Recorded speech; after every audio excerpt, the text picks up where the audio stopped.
નમસ્કાર, પ્રણામ મિત્રો, જય માતાજી, જય શ્રી કૃષ્ણ મિત્રો। તમે જે કાલે વાર્તા સાંભળી તેનો આ બીજો ભાગ છે। તો તમે પહેલો ભાગ ન સાંભળ્યો હોય તો સાંભળી લેજો, એટલે વાર્તા બરાબર સમજાય। તો ચાલો શરૂ કરીએ। બીજે દિવસે સવારે પાર્વતીએ બાપુજીની સામે ચાની કપ રકાબી મૂકી ત્યારે અનાયાસે જ રાઘવજીએ સહેજ ઉપર જોઈને પાર્વતીનો ચંદ્ર જેવો ચહેરો જોયો અને હસીને બોલ્યા, હું વિચાર કરતો હતો કે ઘરમાં આટલું બધું અંજવાળું ક્યાંથી આવી ગયું। પાર્વતી તરત સમજી ગઈ અને શરમાઈને કિચનમાં ચાલી ગઈ। બપોરે લગભગ 3 વાગે પ્રેમનાથ કારખાનેથી આવી ગયો અને ઉપરના રૂમમાં ફ્રેશ થવા અને કપડાં બદલવા ચાલ્યો ગયો। પાર્વતી રૂમમાં જતી એણે દિવાલની ઘડિયાળમાં જોયું અને હસીને કહ્યું, તમે સમયના બિલકુલ ચુસ્ત છો। એણે પ્રેમનાથને નેપકિન આપ્યો। પ્રેમનાથે ચહેરો અને હાથ લૂસીને કહ્યું, સમય સાથે ચાલવાનું મને બાપુજીએ શીખવ્યું છે। આપણે 7 વાગ્યાની આસપાસ પાછા આવવાનું છે। પાર્વતીએ કહ્યું, તમે છો એટલે ચોક્કસ આવી જઈશું। હું તૈયાર જ છું। તમે કપડાં બદલી લો એટલે આપણે નીકળીએ। દશરથભાઈ પણ આવી ગયા છે।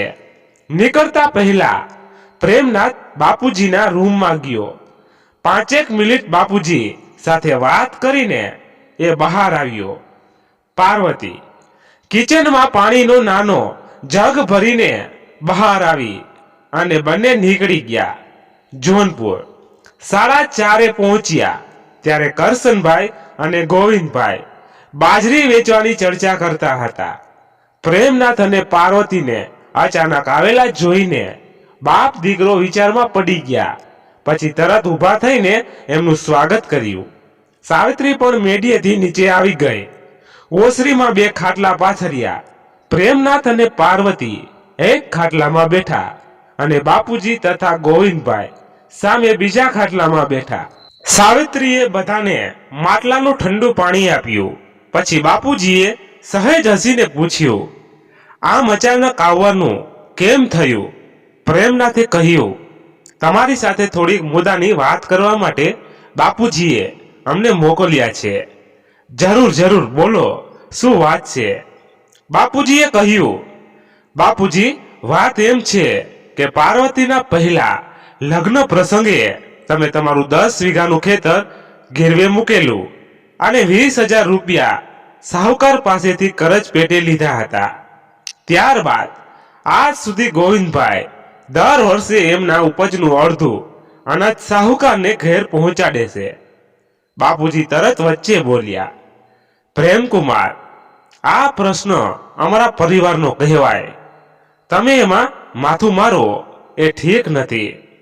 ખોટું ના લગાડતા, પણ અમે આ પ્રશ્નોનું નિકારણ લાવી દઈશું। પાર્વતીએ કહ્યું, ના બાપુજી, તમારી વાત સાથે હું સંમત નથી। 4 વર્ષથી આ પ્રશ્નનું નિકારણ આવ્યું નથી અને મારા ભાઈ કાળી મજૂરી કરીને આ ઘરમાં કશું વસાવી નથી શક્યા। મારી ભાભીને તમે કે ભાઈ એક નવો સાલો પણ લાવીને આપી નથી શક્યા। બીજી વાત એ કે આ ખેતર મારા કારણે ગીરવે મૂકેલું છે, તો આજે અમે એનું નિકારણ લાવીને જ રહીશું। પ્રેમનાથે કહ્યું, પાર્વતી, તું હમણાં કશું બોલીશ નહીં।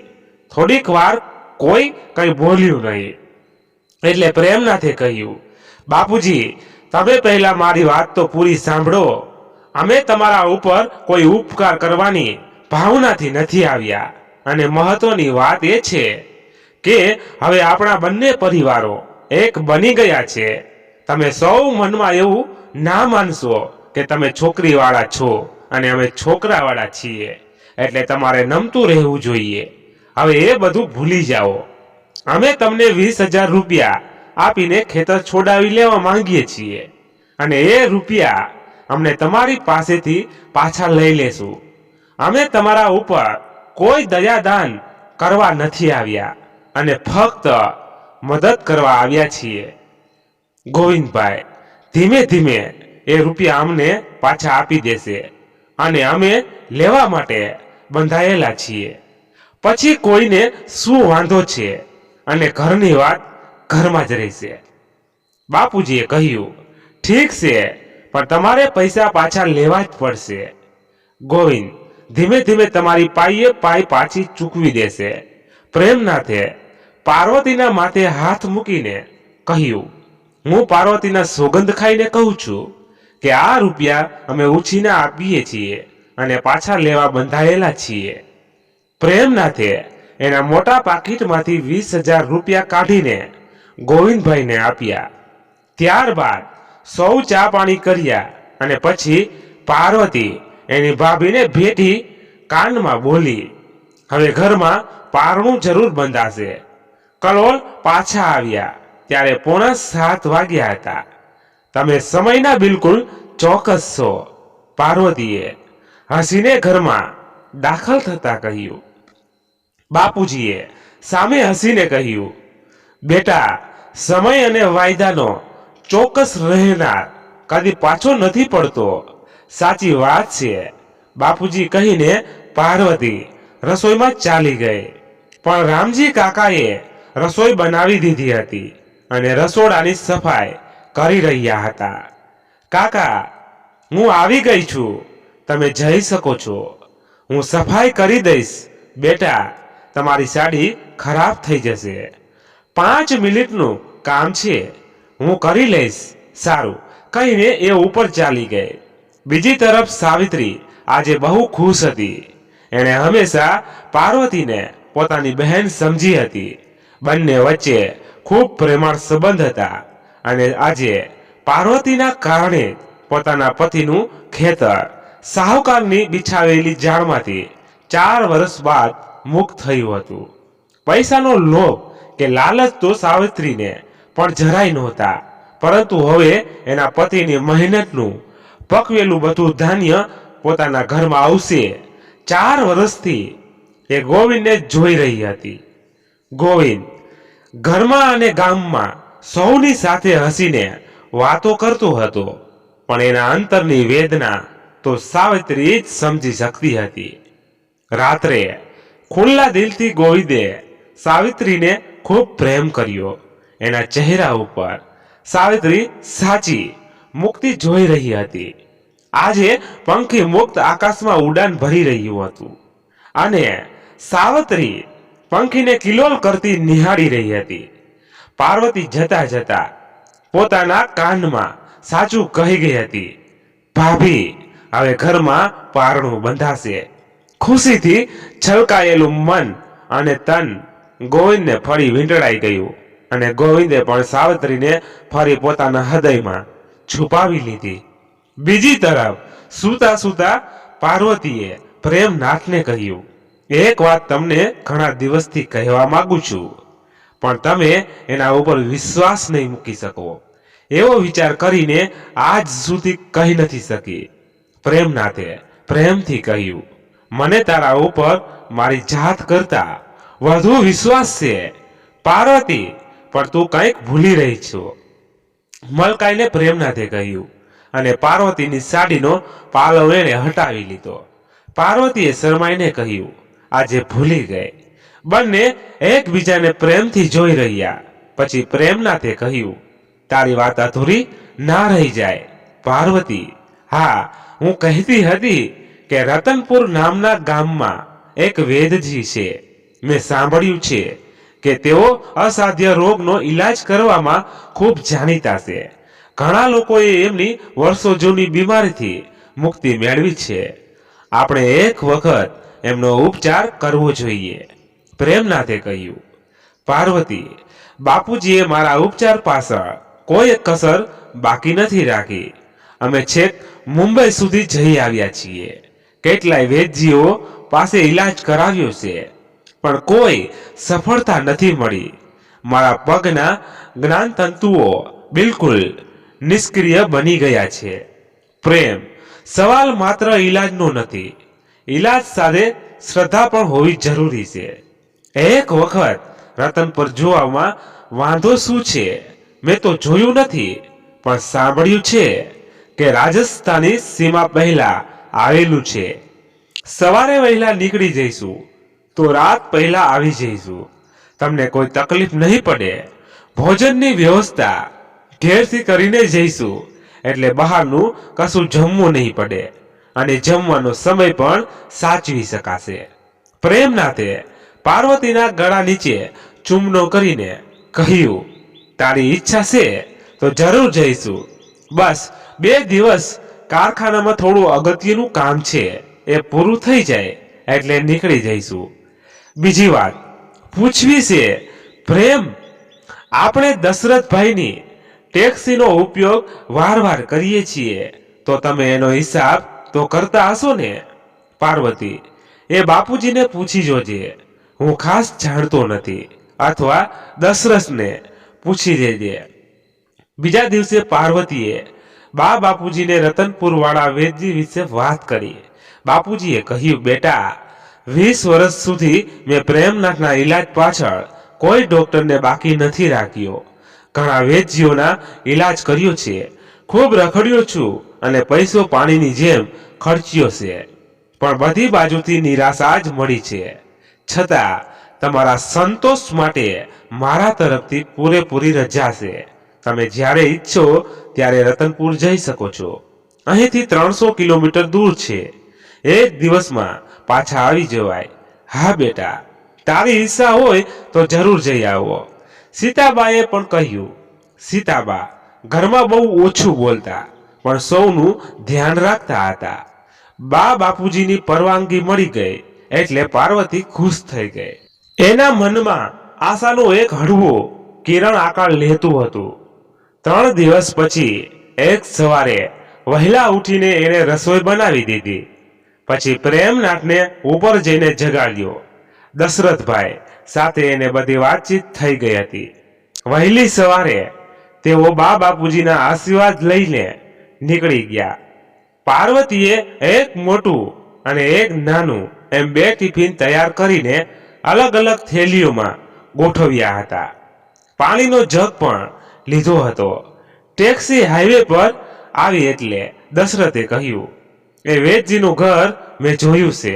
એક વખત પેસેન્જરોને લઈને ગયો હતો. એક ભાઈની યથાશક્તિ અકસ્માતમાં ચાલી ગઈ હતી. પાર્વતીએ પૂછ્યું, પછી શું થયું? એ ભાઈની યાદશક્તિ પાછી આવી હતી? દશરથે કહ્યું, એ તો મને ખબર નથી. હું તો ફક્ત એમને વેદજીના ઘેરે લઈ ગયો હતો. એમણે દવા આપી હશે, પછી શું થયું એ મને ખબર નથી. આપણા કલોલનું પેસેન્જર હોત તો કદાચ થોડા દિવસ પછી સમાચાર મળ્યા હોત, પણ એ લોકો બીજા કોઈ શહેરના હતા. પ્રેમનાથે હસીને કહ્યું, પાર્વતી, આ દશરથે બધા ગામના પાણી પીધા છે. ના શેઠ, ગુજરાત બહાર જવાની પરમિટ મારી પાસે નથી, પણ આખું ગુજરાત ફરી ચૂક્યો છું. પાર્વતીએ હસીને પૂછ્યું, અમે તમારી ટેક્સીમાં ફરીએ છીએ, એનો હિસાબ શેઠ કરે છે કે મફતમાં ફરે છે? ભાભી, તમને શું કહું, આ બંને શેઠ મને ફસાવી દીધો છે. નથી ટેક્સીના પૈસા લેતા કે નથી મને સેવાની તક આપતા. દર મહિને મોટા શેઠ પાઈનો હિસાબ કરી દેશે. આવા માણસ તો લાખમાં 1-2 હોય. હું અને મારા બાપુ નસીબદાર છીએ કે અમને આવા શેઠ મળ્યા છે. પાર્વતીએ કહ્યું, રામજી કાકા પણ એના માટે પૂરેપૂરા લાયક છે, અને તમારી તો વાત જ ના થાય. જેવો સંદેશો મળે કે તરત હાજર. પ્રેમનાથ ધીમે ધીમે જોગે ચડી રહ્યો હતો. પાર્વતી વાતો બંધ કરીને પતિની શાંતિથી સુવા દીધો. લગભગ 9:15 વાગે તેઓ રતનપુર પહોંચી ગયા. દશરથભાઈએ ગાડી પાર્ક કરી અને શેઠને કહ્યું, હું તમારું નામ લખાવી આવું. અહીં નંબર પ્રમાણે દર્દીઓને તપાસવામાં આવે છે. પ્રેમનાથનો નંબર આવતા આવતા 11:15 વાગી ગયા. ત્યાં સુધી પાર્વતી પ્રેમનાથ સાથે એના બાળપણની વાતો કરતી રહી. પ્રેમનાથે પણ મજા આવી ગઈ. પાર્વતી બોલવામાં બહુ હોશિયાર બની ગઈ હતી. બંને વેદજીના ઘરમાં આવ્યા એટલે વેદજીએ પૂછ્યું, બહાર ગામથી આવ્યા લાગો છો? અહીં મોટે ભાગે બહાર ગામના દર્દી વધારે આવે છે. પછી એમણે પ્રેમનાથને એમની સામે બેસવા જણાવ્યું. ધીમે ધીમે એમણે પ્રેમનાથના આખા પગને નાનકડી હથોડી જેવા સાધનથી પગ ઉપર ટપારી ટપારીને ખૂબ ધ્યાનથી તપાસ્યો. જન્મથી આ તકલીફ છે કે અકસ્માત પછી તકલીફ થઈ હતી? એમણે પૂછ્યું. પ્રેમનાથે કહ્યું, હું 10 વર્ષનો હતો ત્યારે અકસ્માત થયો હતો. ત્યારબાદ આ પગ નકામો થઈ ગયો. ઠીક, હવે ફરી તપાસ કરું છું. તમે તમારું પેન્ટ ઉતારી દો. શરમાશો નહીં, અહીં કોઈ નહીં આવે. વેદજીએ કહ્યું. 15 મિનિટ સુધી આખા પગ ઉપર પાણીથી છેક સાથળના ઉપરના ભાગ સુધી વેદજીએ એક સોયા વડે ઠેર ઠેર હળવેથી પંચ માર્યા, પણ કોઈ મોન્ટ જણાય નહીં. ઠીક છે, વેદજીએ કહ્યું. પછી બાજુના કબાટમાંથી બેઠા બેઠા એમણે એક દવાની શીશી બહાર કાઢીને પાર્વતીને કહ્યું, રોજ રાત્રે સૂતા પહેલા આ તેલથી 40 થી 50 મિનિટ સુધી આખા પગે સાથળના ઉપરના ભાગેથી પાણી સુધી માલિશ કરવાની રહેશે. 6-7 દિવસ એમને કશી ખબર નહીં પડે, પણ 7 કે 8 દિવસ પછી પગમાં સહેજ સહેજ દુખાવો શરૂ થશે.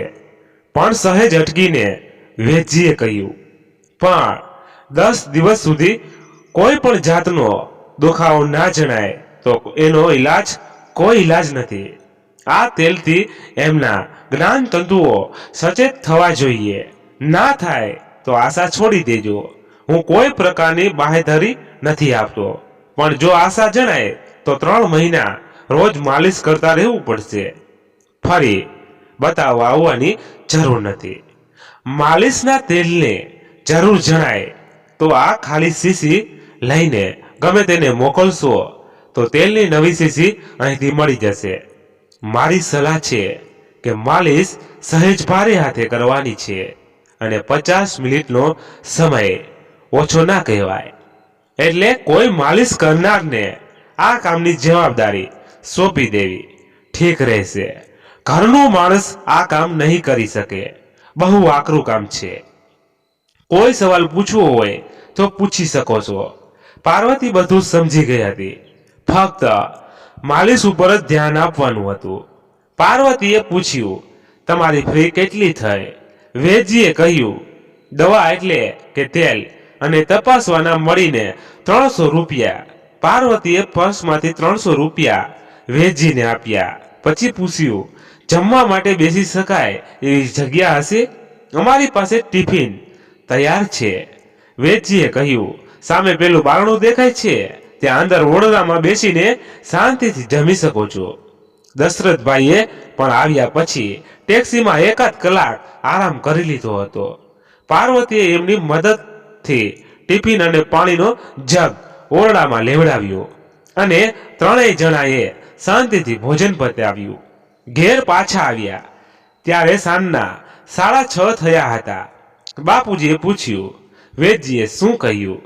પાર્વતીએ કહ્યું, બાપુજી, એમણે માલિશ કરવાનું તેલ આપ્યું છે, પણ સાથે સાથે કોઈ બાહેધરી નથી આપી. રાઘવજીએ કહ્યું, એ જ તકલીફ છે બેટા. બધા વેદ માલિશ કરવાનું તેલ આપે છે, પણ એનાથી કોઈ ફરક પડતો નથી. સાચું કહું તો મને તેલની માલિશ કરતા તમારા ઉપર વિશ્વાસ વધારે છે. પછી જેવી ભગવાનની મરજી. 10 દિવસમાં એમણે પગે સહેજ દુખાવો ના થાય તો પછી કોઈ ઈલાજ નથી, પણ આપણે કોશિશ કરવી જોઈએ. બાપુજી, હા, કરી જુઓ બેટા. પ્રેમનાથ તો ઉપર જઈને પલંગમાં સૂઈ ગયો હતો. પાર્વતી પણ સફરથી થોડીક થાકી ગઈ હતી, છતાં એણે રસોડામાં કાકાને મદદ કરીને રસોઈ કામ પૂરું કરાવ્યું. રાત્રે જમ્યા પછી બધું કામ પતાવીને પાર્વતી ઉપર આવી. બેડરૂમનું બારણું બંધ કરીને એમણે પ્રેમનાથને હસીને કહ્યું, ચાલો માલિશ માટે તૈયાર થઈ જાઓ. પ્રેમનાથે કહ્યું, કાલે દશરથ કોઈ આજથી શરૂ કરવી જરૂરી નથી. પાર્વતી માલિશ કરનારને પકડી લાવશે, એની પાસે કરાવીશું. આ કામ તારું નથી. પાર્વતીએ કહ્યું, મને કોશિશ તો કરવા દો. નહીં કરી શકું તો કોઈ માલિશ વાળો શોધી કાઢીશું. તમે મને સહકાર તો આપો.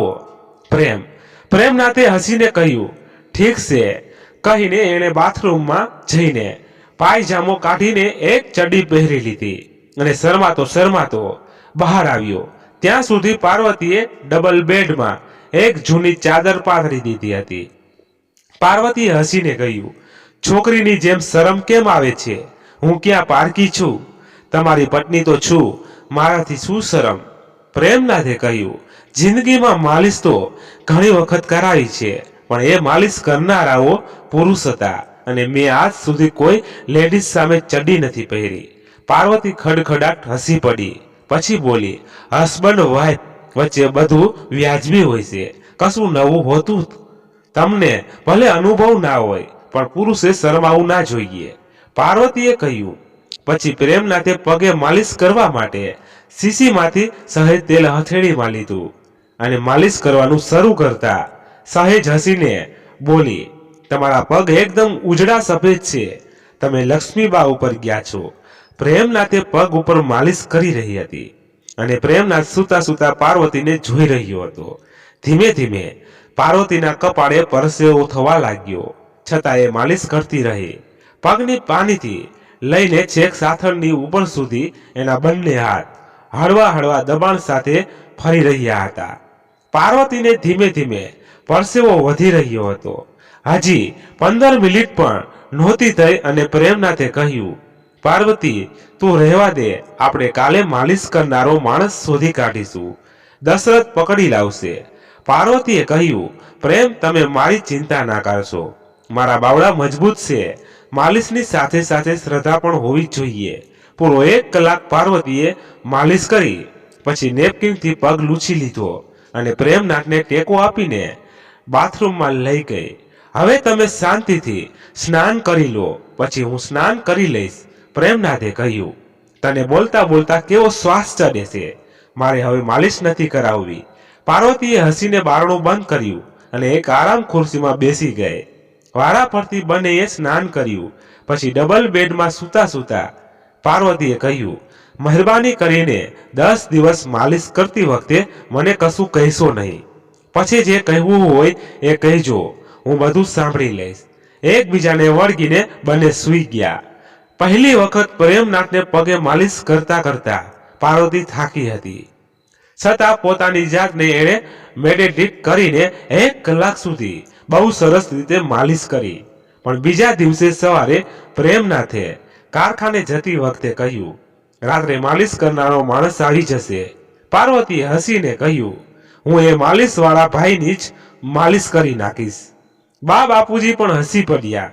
પછી પ્રેમનાથે કહ્યું, પાર્વતીની જીદ હોય તો એમને કરવા દે, માત્ર માલિશથી પરિણામ સારું નથી આવતું, એમાં શ્રદ્ધા અને વિશ્વાસ પણ ઉમેરાયો હોય તો જ પરિણામ સારું મળે છે. પણ બાપુજી, કાલે એ પરસેવે રેબઝેબ થઈ ગઈ હતી અને છેલ્લે તો શ્વાસ પણ ચઢી ગયો હતો. બાપુજીએ કહ્યું, શરૂઆતમાં થાક લાગે પણ પછી ટેવાઈ જવાય, તું ચિંતા ના કરીશ અને પાર્વતીને સહકાર આપ્યા કરજે. રાત્રે પાર્વતીએ શાંતિથી કહ્યું, મારા ઘરમાં કામ કરતી વખતે મને ઘણી વખત પરસેવો થતો હતો, અહીં નથી થતો, કેમ કે તમારા અને બાપુજીના રાજપાટમાં જીવું છું કહીને હસી પડી. પ્રેમનાથે કહ્યું, મેં તો કદી તને રાજપાટથી રહેતી જોઈ નથી, સવારથી કામ કરતી જ જોઉં છું. પાર્વતીએ હસીને કહ્યું, બસ તો હવે ડાહ્યા બનીને સૂઈ જાઓ, મને મારું કામ કરવા દો. પ્રેમ પોતાની રૂપ સુંદરીને જોઈ રહ્યો. પાર્વતીએ પ્રેમથી ચડી એક પગેથી વધુ ઉપર ચડાવી. પછી તેલ હથેળીમાં લઈને માલિશ કરવાનું શરૂ કર્યું. પ્રેમનાથના પગે કશું ફેલ નહોતું થતું. 1 કલાક સુધી સતત પાર્વતી માલિશ કરતી રહી. આ નાની સૂની વાત નહોતી. આખા પગને બેઉ હાથે માલિશ કરવા માટે આખું શરીર કામે લગાડવું પડે છે. પણ આજે પાર્વતીને પરસેવો સહેજ ઓછો થયો હતો અને શ્વાસ પણ સામાન્ય ચઢ્યો હતો. ધીમે ધીમે 5 દિવસ વીતી ગયા. હવે એક દિવસ મહત્વનો હતો. રાત્રે સૂતા પહેલા બંને વારા ફરતી સ્નાન કરી લેતા હતા. પાર્વતીને પોતાના નાથ સાથે છૂટથી પ્રેમ કરવાનો મોકો રાત્રે સૂતી વખતે જ મળતો. છતાં પાર્વતીનું મન પોતાના પ્રીતમ સાથે એવું જોડાઈ ગયું હતું કે સવારે ઉઠતા જ એના દર્શન કરીને એ ધન્ય થઈ જતી હતી. એ સમય તો પ્રેમ ગહેરી ઊંઘમાં જ સૂતો હોય. એ પછી પ્રેમનાથ કારખાને જાય. ત્યાં સુધી કામ કરતા કરતા પણ એ પ્રેમનો પ્રેમ પોતાના હૃદયમાં સમાવ્યા કરતી હતી. પ્રેમનાથે પાર્વતીના ખુલ્લા સફેદ સુવાળા પેટ ઉપર હાથ મૂકીને પૂછ્યું, ખોટું ના લાગે તો એક વાત પૂછું છું. પાર્વતીએ કહ્યું, તમારી પાર્વતીને આજ સુધી તમારી કોઈ વાતનું ખોટું લાગ્યું નથી અને લાગશે પણ નહીં. જે પૂછવું હોય તે પૂછી શકો છો. તારા પહેલા પતિ તારા માટે કેવા હતા? પ્રેમે પૂછ્યું. પાર્વતીએ કહ્યું, સાચું કહું તો એ પ્રમાણિક હતા, તમારી જેમ જ, પણ સરકારી નોકરીમાં પગાર ઓછો મળતો હતો. જો કે મને એ વાતનો બિલકુલ અફસોસ નહોતો. મારા માટે એ પણ દેવતા સ્વરૂપ હતા અને તમે પણ દેવતા સ્વરૂપ જ છો. બસ દુઃખ એ વાતનું છે કે મારે તમને જે આપવું જોઈએ એ હું નથી આપી શકતી. પાર્વતી, એ વાતની માફી તો મારે માગવી જોઈએ. તું શા માટે એવું વિચારે છે? સયા સુખથી હું તને સંતોષ નથી આપી શકતો. એનું મને દરરોજ દુઃખ થાય છે. મનમાં બેસુમાર પીડા થાય છે, પણ લાચાર શું? કહેતા પ્રેમની આંખો ભરાઈ ગઈ. પાર્વતીએ એના આંસુ પીને કહ્યું, પ્રેમ, મને એનો બિલકુલ મોહ નથી. મોહ તો છે ફક્ત તમારા સ્વસ્થ જીવનનો. પ્રભુને રોજ પ્રાર્થના કરું છું કે કંઈક ચમત્કાર કરી બતાવે. એના હાથમાં બધું છે. પ્રેમ, એણે તને મારા ઘરની લક્ષ્મી બનાવી, પછી બીજા ચમત્કારની શું જરૂર છે? પાર્વતી પ્રેમને વળગી પડી. ધીમેથી કહ્યું, તમારી વાત સાચી છે. હવે શું જોઈએ? આજે 8મો દિવસ હતો, પણ માલિશ પૂરી થઈ ત્યાં સુધી પ્રેમના પગે જરા સરખો પણ ફેર ના પડ્યો કે જરાય દુખાવો પણ ના થયો. પ્રેમનાથે સ્નાન કર્યું. ત્યારબાદ પલંગમાં સૂતા સૂતા વિચારવા લાગ્યો કે એના પગે ફરક નહીં પડે તો પાર્વતીને બહુ આઘાત લાગશે. એ નિરાશ સહન નથી કરી શકે. પાર્વતી સ્નાન કરીને આવી એટલે પ્રેમે પોતાની બાહોમાં પાર્વતીને સમાવી લીધી. પછી શાંતિથી કહ્યું, પાર્વતી, મને હવે આશા રહી નથી, પણ તારી નિષ્ફળતાથી તું નિરાશ ના થતી, નહીં તો મને ખૂબ દુઃખ થશે. દરેક કામમાં આપણને સફળતા મળવી જોઈએ એવું વિચારીને જીવી ના શકાય. પ્રેમ, હું એવું વિચારતી પણ નથી અને વિશ્વાસ રાખજો કે હું બિલકુલ નિરાશ નહીં થઉં. મને તમે એક તક આપી એટલું મારા માટે ઘણું છે. મારે તો કોશિશ કરવાની હતી. એનો નિર્ણય તો ઉપરવાળાએ લેવાનો હતો. તારી સમજ અને ધૈર્ય બંને ખૂબ ઊંચા છે. પાર્વતી પ્રેમનાથને કહ્યું. પછી આગળ બોલ્યો, આપણે 2-3 દિવસ માટે માઉન્ટ આબુ ફરી આવીએ. હનીમૂનનો આનંદ આપણે આપણા પ્રેમથી માણીશું. એના માટે સૈયા સુખ હોવું જરૂરી નથી. પાર્વતીએ પ્રેમથી કહ્યું, તમારા અને મારા વિચારો એક સરખા છે, એટલે આપણે જરૂર હનીમૂનની અનુભૂતિ કરી શકીશું. આજે 9મો દિવસ હતો. પાર્વતીને ફરી નિષ્ફળતાએ ડંખ માર્યો. એણે પ્રેમનાથ તરફ જોઈને કહ્યું, બસ હવે કાલનો દિવસ છેલ્લો છે. જિંદગી તક આપશે તો ફરી ક્યારેક કોશિશ કરીશું. એ રાત્રે પ્રેમનાથે શરમાયા વગર પાર્વતીને પોતાની તરફ ખેંચીને એના બ્લાઉઝના હુક્સ ખોલી નાખ્યા. પાર્વતીને અસલી સૌંદર્ય નિહાળવાનો એને પૂરેપૂરો હક હતો, પણ આજ સુધી એણે એના હકનો લાભ નહોતો લીધો. પાર્વતી પણ પ્રેમના શરીરમાં સમાઈ ગઈ અને કહ્યું, મારું શરીર તમને અર્પણ કરવાનો આનંદ મને પૂર્ણ કળાએ મળી રહ્યો છે. નાથ, 10મો દિવસ પણ નિષ્ફળ ગયો. બીજા દિવસે એમને બપોર પછી માઉન્ટ જવા નીકળવાનું હતું. હવે પાર્વતીના હાથની મુઠ્ઠીમાંથી બધી રેતી સરકી ચૂકી હતી. એણે પોતાનું મન પણ વાળી લીધું હતું. જે મન મોહમાં બદલે સમર્પણની ભાવનાથી ભર્યું હોય એને હરખ શોખ શું. પાર્વતીએ પોતાની અને પ્રેમનાથની સુટકેસો ભરીને તૈયાર કરી દીધી હતી. બંને એક મોટી હેન્ડબેગ પણ ભરી લીધી હતી, જેમાં એમના ટોવેલ્સ, નેપકિન ઇન્ડોરન્સ અને બીજી કેટલીક જરૂરી વસ્તુઓ હતી. પ્રેમનાથે 2 થી 2:30 વાગ્યા સુધીમાં કારખાનેથી આવી જવાનું કહ્યું હતું. પ્રેમનાથનો વિચાર હતો કે સંધ્યા પહેલા માઉન્ટ આબુ પહોંચી જઈએ તો પર્વતમાળાની ખૂબસૂરતીનો આનંદ ટેક્સીમાં બેઠા બેઠા માણી શકાય. કલોલથી આબુ રોડ પહોંચતા 2.5 કલાક પૂરતા હતા. પછી આબુ પર્વતનું ચઢાણ ચઢીને માઉન્ટ આબુ પહોંચતા 1.5 કલાક થશે. પ્રેમનાથ 2:15 વાગે આવી ગયો. ફટાફટ ફ્રેશ થઈને એણે કપડાં બદલી લીધા. પાર્વતી ખુશ નજર આવી રહી હતી. તૈયાર થઈને એમણે એમનો લગેજ દશરથની મદદથી ગાડીની પાછળ ડિક્કીમાં મુકાવ્યો. પછી બાપુજીને પગે લાગીને બંને બંગલાના ગેટ પાસે આવ્યા. ત્યારે દશરથ ટેક્સીના પાછળના ટાયરને જોઈ રહ્યો હતો. પ્રેમનાથે જોયું તો ટાયર સાવ બેસી ગયું હતું. બાપુજી ઓટલે ઊભા હતા. બાપુજી મેઇન ગેટ પાસે આવ્યા અને પૂછ્યું, શું થયું છે? પ્રેમનાથ, કેમ આમ ઊભા છો? પ્રેમનાથે કહ્યું, બાપુજી ટેક્સીનું પાછળનું ટાયર પંક્ચર છે. દશરથે કહ્યું, શેઠ પંક્ચર તો નહીં હોય, પણ કદાચ હવા નીકળી ગઈ હશે. હું 10 મિનિટમાં ટાયર બદલી નાખું છું. બાપુજીએ તરત કહ્યું, પ્રેમ, આ અશુભ સંકેત કહેવાય. તમે આજે નહીં કાલે નીકળજો. 1 દિવસમાં કશું ખાટું મોડું નથી થઈ જવાનું, પણ યાત્રા સલામત હોવી જોઈએ.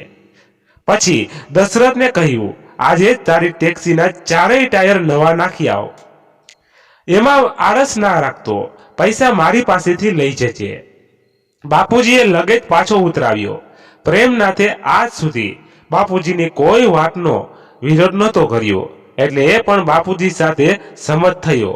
રાત્રે પાર્વતીએ પ્રેમનાથને પ્રેમથી કહ્યું, મારી વાત માનો તો કુદરતના સંકેતથી માઉન્ટ જવાનું આજના દિવસ પૂરતું રદ થયું. એ સંકટ પાછળ કુદરતનો કંઈક શુભ આશય હોવો જોઈએ. નાથ, બસ આજે ફરી છેલ્લી વખત મને માલિશ કરી લેવા દો. હવે શીશીમાં તેલ પણ એટલું જ બચ્યું છે. મને નકારશો નહીં, હું વિનંતી કરું છું. પ્રેમનાથે કહ્યું, તારું દિલ તોડીશ તો મને જ દુઃખ થશે. કહીને બાથરૂમના ધીમે ધીમે ઘોડીના સહારે ગયો. શરીર ઉપર એકલી ચડી અને બનિયાન પહેરીને બહાર આવ્યો. પાર્વતીએ કાળીમાં નું સ્મરણ કરીને માલિશ કરવાનું શરૂ કર્યું. અડધા કલાક સુધી એ માતાનું સ્મરણ કરતી રહી અને પ્રેમનાથને અચાનક કહ્યું, પાર્વતી, મને દર્દ થાય છે. તારા હાથ ફરે છે એની સહેજ આછી ખબર પડે છે. પ્રેમનાથ એકદમ ઉત્સાહમાં આવી ગયો હતો. એ સાથે પાર્વતી પણ ઉત્સાહમાં આવીને પ્રેમનાથને માલિશ કરતી રહી. એક તરફ એની આંખોમાં હર્ષના આંસુઓ વહેતા હતા અને બીજી તરફ મનમાં કાળી માતાનું સતત સ્મરણ કરી રહી હતી. 1 કલાક સુધી એણે માલિશ કરી. પછી પ્રેમનાથનો પગે નેપકિન ઘસીને લૂછી દીધો. પ્રેમનાથે પાર્વતીને પોતાની તરફ ખેંચી લીધી. બંનેએ વારા ફરતી સ્નાન કર્યું. ત્યારબાદ પાર્વતીએ ઉત્સાહમાં નીચે આવીને બાપુજીને ખબર કરી અને માતાજીની આરતી કરવા માટે થાળી તૈયાર કરી. રાઘવજી અને લક્ષ્મીબા હૈયાનો આનંદ મનમાં સમાતો નહોતો. એમણે પાર્વતી સાથે માતાજીની આરતી સાચા હૃદયથી કરી અને પાર્વતીનો ખૂબ પાડ માન્યો. પાર્વતીએ હસીને કહ્યું, પ્રભુએ આપણી સામું જોયું છે તો આપણે પણ કોઈ અપંગનો સહારો જરૂર બનીશું. બાપુજીએ કહ્યું, ચોક્કસ બેટા. ત્યારબાદ પાર્વતીએ બાપુજીને કહ્યું, અત્યારે જ મારે દશરથભાઈને મળવું પડશે. માલિશ કરવાની દવાનું તેલ પૂરું થઈ ગયું છે. કાલે સવારે એમને રતનપુર મોકલવા પડશે. એ બહુ જરૂરી છે. બાપુજીએ તરત કહ્યું, હું દશરથને મળું છું. એ ક્યાં હશે એની મને ખબર છે. તમે હવે ચિંતા ના કરશો. બીજા દિવસે જોનપુરથી સમાચાર આવ્યા કે સાવત્રીને સારા દિવસો જઈ રહ્યા છે. બંને ઘરમાં માતાજીની મહેર વરસી ગઈ અને અધૂરામાં પૂરું થઈ હોય એમ સાંજે પ્રેમનાથે કારખાનેથી આવીને બાપુજીને સમાચાર આપ્યા કે ત્રિભુવન કાકાના લેણા રૂપિયા 3 વર્ષ પછી આજે પાછા આવી ગયા. રાત્રે માલિશ કરતી વખતે પાર્વતીએ પૂછ્યું, કેવું લાગે છે? પ્રેમનાથે કહ્યું, ગઈકાલની જેમ ઢીચણથી ઉપર થોડી થોડી ખબર પડે છે કે તારો હાથ ફરી રહ્યો છે. પાર્વતીએ સહેજ હસીને કહ્યું, 3 મહિનામાં બધું ધીમે ધીમે સારું થઈ જશે. પછી તમને ઘોડીની જરૂર નહીં પડે.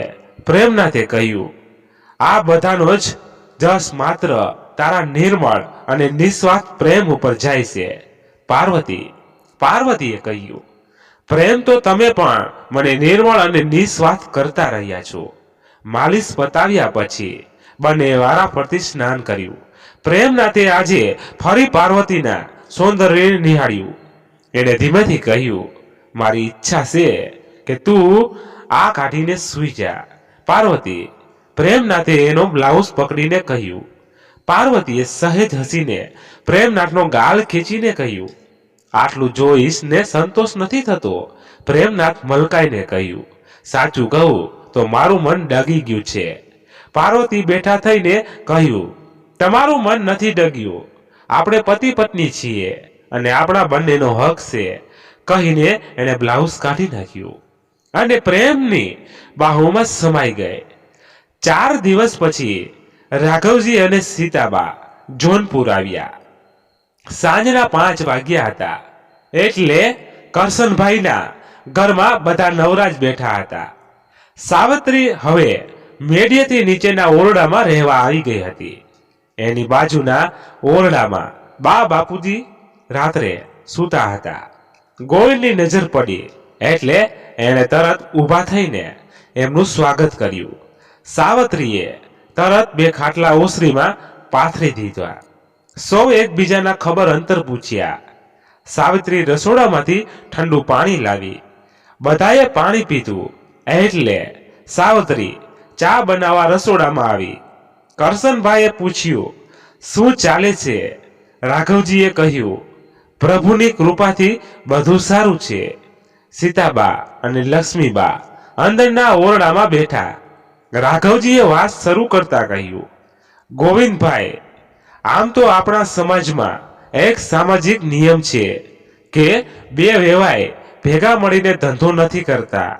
કેમ કે ધંધામાં એવું છે કે ગમે ત્યારે 2 પક્ષ વચ્ચે કોઈ પણ બાબતે વિવાદ ઊભો થતા વાર નથી લાગતી.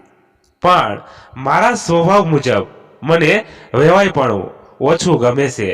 હકીકતમાં મારું માનવું એવું છે કે તમારી પાસે ભાગોળે 1 ડેલોની જગ્યા ખાલી પડી રહી છે અને હું ઈચ્છું છું કે ગોવિંદભાઈએ એ જગ્યામાં પોતાનો એક ધંધો કરવો જોઈએ.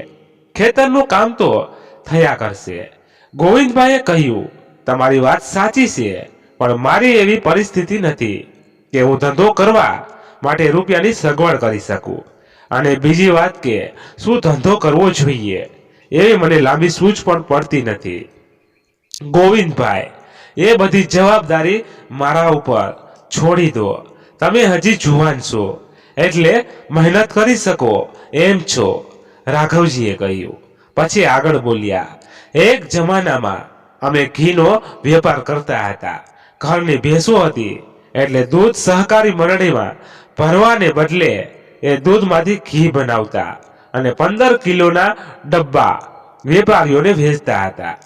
એટલામાં સાવિત્રી ચા લઈને આવી. બધાએ ચા પાણી કર્યા. પછી રાઘવજીએ તેમની વાત આગળ ચલાવતા કહ્યું, તમે રોજનું 200 થી 300 લીટર દૂધ ભેગું કરી શકતા હોવ તો તમારા ડેલાની જગ્યાએ ઘી બનાવીએ એને 1 કિલોના અને 2 કિલોના ડબ્બામાં પેક કરીને વેચવાનો ધંધો કરી શકાય તેમ છે. તમને હું બધી મદદ કરવા તૈયાર છું. તમે શાંતિથી એકવાર વિચાર કરી જોજો અને ઠીક લાગે તો જ્યારે કલો લાવો ત્યારે આપણે બધી વાત કરીશું. સંધ્યા થવા આવી એટલે રાઘવજી અને સીતાબાઈએ બધાની વિદાય લીધી. એમના ગયા પછી કરશનભાઈએ ગોવિંદને કહ્યું, એક ખાટલો જરાક ઓસરીની બહાર ઢાળ્યા. મારે તારી સાથે થોડીક વાત કરવી છે. ગોવિંદે ખાટલો ઉચકીને ઓસરીની બહાર ઢાળ્યો. પછી બાપ દીકરો ખાટલામાં બેઠા. સહેજ વિચાર કરીને કરશનભાઈએ કહ્યું, બેટા, વેવાઈની વાતમાં મને પડવાનું ઠીક નથી લાગતું. એમના ચાવવાના દાંત જુદા છે અને બતાવવાના દાંત જુદા છે. ગોવિંદ ચૂપચાપ બાપુજીની વાત સાંભળતો હતો. બાપુજીએ આગળ કહ્યું, પહેલા એમની પાર્વતીના લગ્નનો બધો ખર્ચ આપીને ગામમાં આપણું નાક નીચું કર્યું, પણ હું ગમ ખાઈ ગયો. પછી ખેતર છોડાવવાના રૂપિયા આપીને એમનો રૂપિયાનો મોભો આપણે બતાવી ગયા. ગામમાં ધીમે ધીમે બધા જાણતા થઈ ગયા કે આપણે વેવાઈના પૈસે ઉજળા બની રહ્યા છીએ. મેં તો એટલે સુધી સાંભળ્યું છે કે વેવાઈના રૂપિયા ઉપર આપણી સૌની નજર છે. એવી વાતો ગામમાં થઈ રહી છે. એટલે આપણે વેવાઈની સાથે કોઈ ધંધો કરવો નથી કે આજ પછી એક રૂપિયો પણ વેવાઈ પાસેથી લેવો નથી. તારા 10 વીઘાના ખેતરની આવકથી આપણું ઘર હર્યું ભર્યું રહેશે અને સૌથી પહેલા એમના રૂપિયા એમને પાછા આપી દો. મને આ બધું કાળજે દુખે છે. ઠીક છે બાપુજી, કહીને ગોવિંદ ઊભો થયો અને રસોડે ઊભા સાવિત્રીને કહ્યું, હું બજારમાં જઉં છું, કંઈક લાવવું છે. સાવિત્રીએ કહ્યું, ના, કશું લાવવું નથી. ગોવિંદના નીકળ્યા પછી લક્ષ્મીબા પણ મંદિરે જવા નીકળ્યા. 10 દિવસ બીજા પસાર થયા. હવે પ્રેમનાથને આખા માલિશ વખતે આખા પગમાં પાર્વતીનો હાથ ફરતો હતો. એની સહેજ ખબર પડતી હતી. પગમાં બહેરાશ ઓછી થઈ ગઈ હોય એવું એને લાગતું હતું. એણે પાર્વતીને કહ્યું, આપણે એક વખત ફરી વેદજી પાસે જવું છે. થોડીક વાતચીત અધૂરી રહી ગઈ છે, એના વિશે ચર્ચા કરવી છે. પાર્વતીએ કહ્યું, 2 દિવસ પછી દવાનું તેલ લાવવું પડશે. એ વખતે આપણે જઈ આવીશું. ટેક્સીમાં રતનપુર પહોંચ્યા ત્યારે એમના નસીબ સારા હતા. દર્દીઓની સંખ્યા બહુ ઓછી દેખાતી હતી. અડધા કલાકમાં એમનો નંબર લાગી ગયો. પ્રેમનાથે પાર્વતીને સહેજ હસીને કહ્યું, તું ગાડીમાં જ બેસી રહે, હું 10 મિનિટમાં આવું છું. પ્રેમનાથે વેદજીને જણાવ્યું, હવે મને પગે દુખાવો નથી થતો અને પહેલા કરતા બહેરાશ પણ ઓછી થઈ રહી છે. માલિશ કરાવતી વખતે આખા પગમાં ખબર પડે છે કે કોઈનો હાથ ફરી રહ્યો છે. વેદજીએ કહ્યું, બસ હવે રોજ માલિશ કરાવતા રહો. ધીમે ધીમે તમારા પગના જ્ઞાનતંતુઓ સચેત થઈ રહ્યા છે. સાથે સાથે સ્નાયુઓ પણ કામ કરતા થઈ રહ્યા છે, પણ હજી થોડો સમય લાગશે. પ્રેમનાથે કહ્યું, મને એની ચિંતા નથી, ભલે 1 વર્ષ થાય, પણ એક વાત પૂછવી હતી. વેદજીએ સહેજ હસીને કહ્યું, પૂછવાની જરૂર નથી. તમારી સમસ્યા પણ દૂર થઈ જશે. થોડાક દિવસમાં જ તમને ખ્યાલ આવી જશે, પણ સારવાર પૂરી ના થાય ત્યાં સુધી કોશિશ ના કરતા, નહીં તો એની અસર પગના જ્ઞાનતંતુ અને સ્નાયુઓ ઉપર પડશે. એક વખત ઘોડી વગર લગાયા વગર બધાની જેમ ચાલતા થઈ જાઓ, પછી બધી છૂટશે. આ વખતે પ્રેમનાથે વેદજી પાસે તેલની 4 શીશીઓ માંગી, પણ વેદજીએ કહ્યું, મારી પાસે વધારે શીશીઓ નથી, હમણાં 2 લઈ જાઓ. 20 દિવસ પછી આવશો ત્યારે 4 શીશીઓ આપીશ. પ્રેમનાથે વેદજીના ચરણ સ્પર્શ કર્યા પછી પૈસા આપીને બહાર આવી ગયો. પાર્વતીએ કહ્યું, જઈને સારી જગ્યાએ બેસીને જમીશું. હજી 11 વાગ્યા છે. આપણે આગળ. દશરથે કહ્યું, ભાભી, તમને સરસ જગ્યાએ લઈ જઈશ. પ્રેમનાથે હસીને કહ્યું, મને શેઠ કહીને બોલાવે છે અને પાર્વતીને ભાભી કહીને બોલાવે છે, એ તારી શેઠાણી કહેવાય. નાવો દશરથભાઈ, મને ભાભી જ કહેજો, મારે કોઈની શેઠાણી નથી બનવું. પ્રેમનાથે કહ્યું, તો પછી મને ભાઈ કહીને જ બોલાવજે, મારે પણ શેઠ નથી બનવું. તમે મને ઘરનો કે ઘાટનો નહીં રહેવા દો. મોટા શેઠને ખબર પડશે તો આ ટેક્સી બંગલામાં મુકાવી દેશે.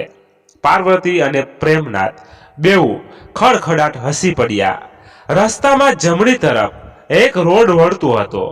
રોડ ઉપર દશરથે ગાડી વાળી લીધી. 5 કિલોમીટર આગળ એક સરસ મંદિર હતું અને મંદિરની આસપાસ સુંદર બગીચો હતો. પાર્વતી ખુશ થઈ ગઈ. સૌથી પહેલા 3 જણાએ મંદિરમાં ભગવાનના દર્શન કર્યા. પછી બગીચામાં એક તરફ ઝાડ નીચે પાર્વતીએ શેતરંજી પાથરીને ટિફિન ખોલ્યું. દશરથભાઈનું પણ ટિફિન ખોલીને એમણે પણ સાથે જ જમવા બેસાડી દીધા. રાઘવજી વિચાર કરી રહ્યા હતા કે 10 દિવસ થઈ ગયા પણ જોનપુરથી કોઈ સમાચાર ના આવ્યા. ગોવિંદભાઈ પણ દેખાયા નહીં. સવારના 9:30 થયા હતા. એમની ઈચ્છા હતી કે એક વખત ફરી વેવાઈના ઘેર જઈને એમને મળવું જોઈએ.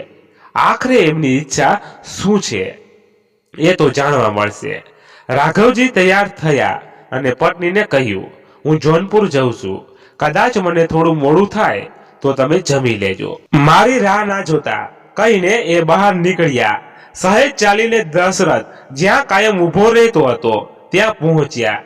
દશરથે એમને જોયા એટલે એમની પાસે આવ્યો કે ચાલ દશરથ, જોનપુર જવું છે. દશરથે કહ્યું, શેઠ આજે તો મેળ પડે એવું નથી. ગાડી ગેરેજમાં આપી છે. ખાસ અર્જન્ટ કામ હોય તો લવજીને મોકલી આપું. રાઘવજીએ કહ્યું, ના એવું ખાસ કામ નથી, કાલે જઈશું કહીને એ પાછા વળ્યા. હજી ઘેર જઈને બેઠા હતા ત્યાં પાર્વતી એક મહેમાનને લઈને હસતી હસતી આવી.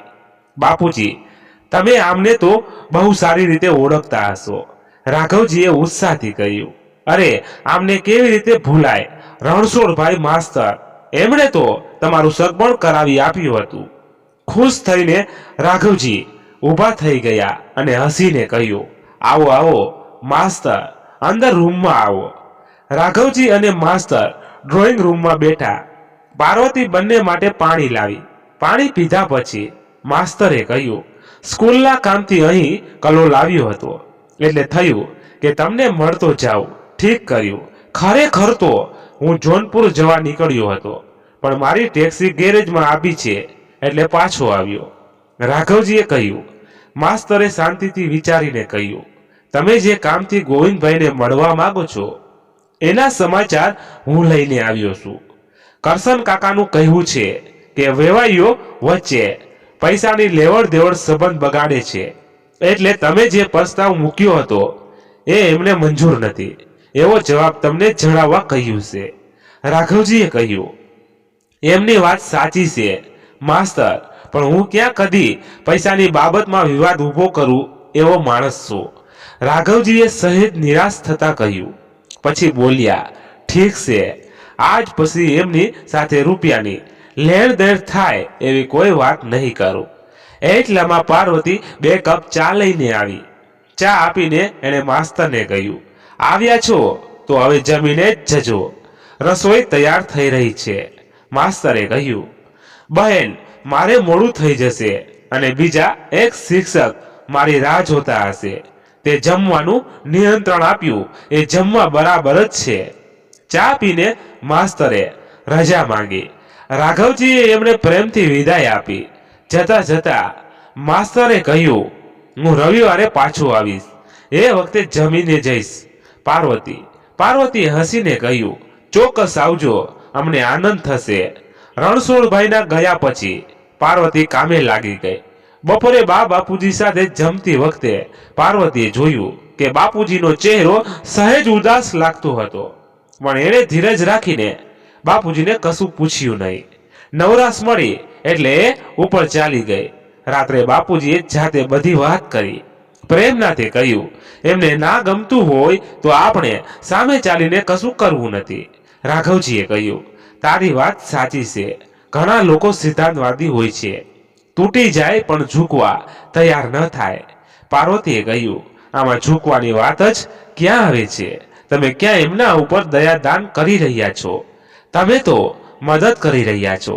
અને મેં એમને સ્પષ્ટ જણાવ્યું હતું કે મારા ઘરમાંથી કોઈ તમને મદદરૂપ થવા માંગતું હોય તો તમે સહકાર આપજો.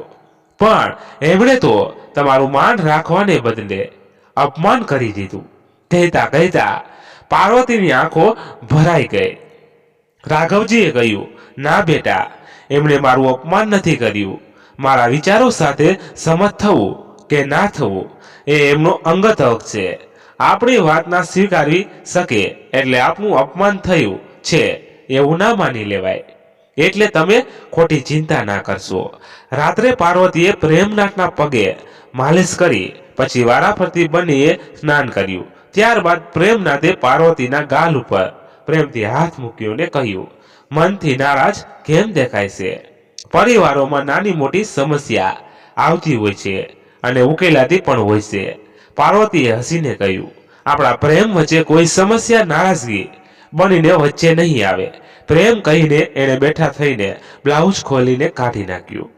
વળગીને બોલી, તમારી પાસે હોઉં છું ત્યારે હું આખું જગ ભૂલી જાઉં છું. પ્રેમ એના ગાલ રમાડતો હતો. એણે ધીમેથી કહ્યું, મારી તરસ હવે વધતી જાય છે. પાર્વતીએ પ્રેમથી કર્યું, મનની વાત મનમાં દબાવી રાખશો તો તરસ્યા રહેશો અને મને પણ તરસી રાખશો. પાર્વતીએ શરમાઈને સાચી વાત કહી. પ્રેમ એના સૌંદર્યને નિહાળી રહ્યો હતો. વર્ષોથી સુસ્ત રહેલા એના અંગના અકળાઈ ગયેલા ઝીણો અહેસાસ થઈ રહ્યો હતો. એણે ધીમેથી પાર્વતીના કાનમાં કહ્યું, હવે તારી બ્રાહ્મણી દુશ્મન જેવી જણાય છે. પાર્વતી ધીમેથી કહ્યું, હમણાં અને તમારી દુશ્મન જ રહેવા દો. સમય આવશે એટલે આપણે દુશ્મનને માત આપી દઈશું. ઉતાવળે આંબાની કેરીઓ ખાટી લાગશે.